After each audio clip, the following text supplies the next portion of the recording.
China's next aircraft carrier will have some serious combat power.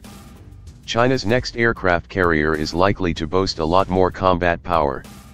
On June 20, China Shipbuilding Industry Corporation, CSIC, the firm that makes China's aircraft carriers, posted an image on its social media accounts showing 3 aircraft carriers. On the right and left were the Liaoning, China's first carrier, which was built by Ukraine, as well as China's first domestically built carrier. Unlike those carriers, which have a ski jump launch systems, the mysterious third carrier in the middle of the image had a flat flight deck with 3 catapult-like devices. This suggests it relies on a catapult launch system. As the Hong Kong-based South China Morning Post pointed out, the image appeared to be an artist's drawing rather than an actual photo of a new carrier. Furthermore, CSIC quickly removed the image from its social media accounts. Nonetheless, Chinese state-run media outlets, including the People's Liberation Army Daily, the military's newspaper, ran stories about the photo. This suggests that Beijing's third carrier is almost certain to have a catapult launch system. If China's third carrier uses a catapult launch system, making it a catapult-assisted takeoff, barrier-assisted recovery, CATOBAR, carrier, it will boast far more combat power than Beijing's current vessels. This type of launch system allows the carrier to launch and recover larger and much heavier aircraft. Besides allowing for a greater variety of aircraft, planes operating from a CATOBAR carrier can carry more weapons and extra fuel for longer trips. They can also use much larger airborne early warning aircraft to protect the ship. Additionally, CATOBAR carriers can launch aircraft at a faster rate. Thus, CATOBAR carriers can project more power more quickly and with better protection. Thus far, Beijing has relied on its 2 short takeoff, barrier-assisted recovery carriers. These types of launch systems restrict the weight of the aircraft that can take off from the carriers. That means less planes can operate from them, and the ones that do will carry less weapons and fuel. Thus, they won't pack as large of a punch.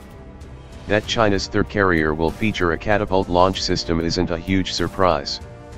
As South China Morning Post noted, satellite images released earlier showed sites in Wuhan, Shanghai, and Liaoning where the new system might have been tested. There have also been reports that China's carrier-based fighter, the J-15, was being modified to use the catapult system. More telling, in November 2017 the South China Morning Post, SCMP, reported, citing military sources, that Beijing had achieved a technological breakthrough that would allow its next carrier to use an electromagnetic aircraft launch system, EMLS, without the use of nuclear power. The use of EMLS means it would have a catapult launch. Most of America's current carriers use steam catapult systems, where steam explodes into a piston attached to the plane's landing gear, powering it off the deck. But the Ford-class carriers it is currently building use electromagnetic catapults to power the launch. As CNN notes, aircraft launched by electromagnetic catapults can get airborne quicker and with greater quantities of fuel and ammunition, giving them an advantage over planes launched by standard steam catapult. Like the difference between catapults and ski jumps, electromagnetic catapults allow for larger aircraft to be launched at a faster rate compared with steam-powered catapults. EMLS also supposedly require less maintenance. The problem is that electromagnetic catapults require more power than steam power systems. And, steam catapults themselves require tons of power, which is why most, but not all, CATOBAR carriers are powered by nuclear reactors. According to the aforementioned SCMP article, Chinese engineers believe they solved this problem by developing an integrated propulsion system, IPS, which would generate enough power to use EMLS.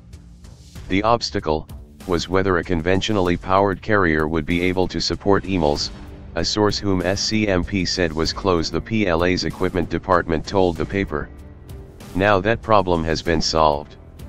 The article said that the breakthrough came when using a medium voltage, direct current transmission network rather than a system using an alternating current.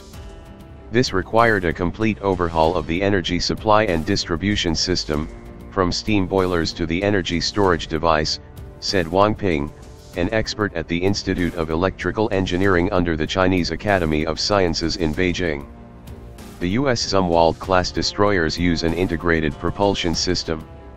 In building aircraft carriers, China appears to be following a policy of gradual improvements. The first domestically built carrier was very similar to the Liaoning. The next one, it appears, would have the electromagnetic catapult launch system. It is widely speculated the third carrier will be nuclear powered.